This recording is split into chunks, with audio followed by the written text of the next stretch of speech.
welcome to Great Northern Cascade Division in Enskil. I wanted to do something a little bit different in this video.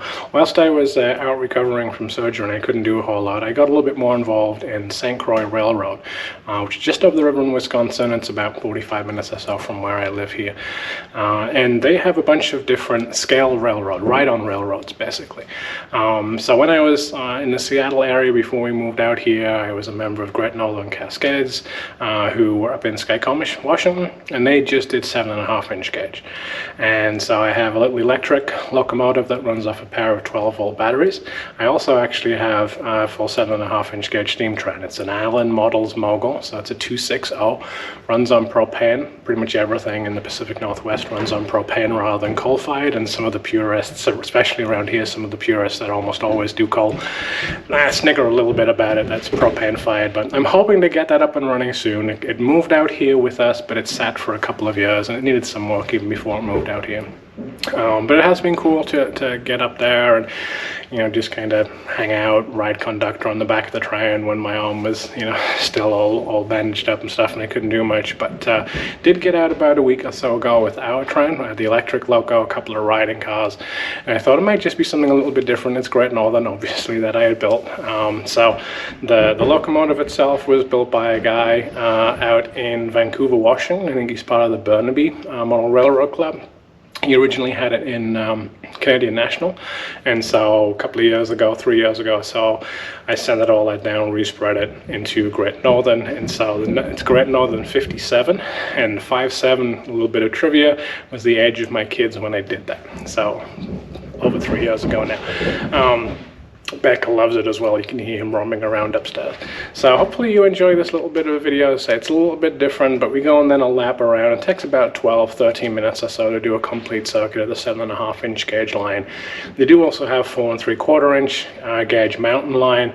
That's really cool. That rises over 20 feet and then drop backs down multiple tunnels, multiple trestles, things like that. That's really cool. I don't need to buy a 4.75-inch gauge locomotive, but it could happen.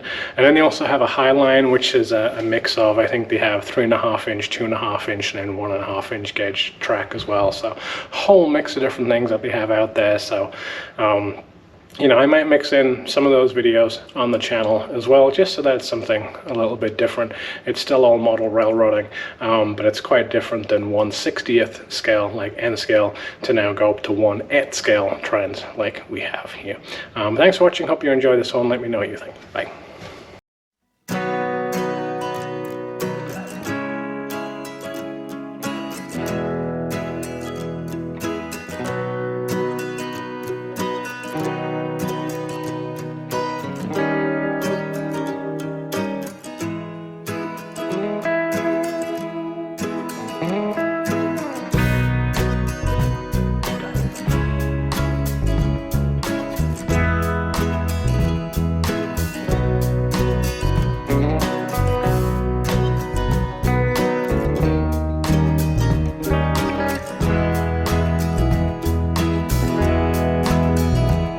So this is Great Northern 57. This is our little electric loco. Runs off a pair of 12-volt deep cell marine batteries and then just a single controller.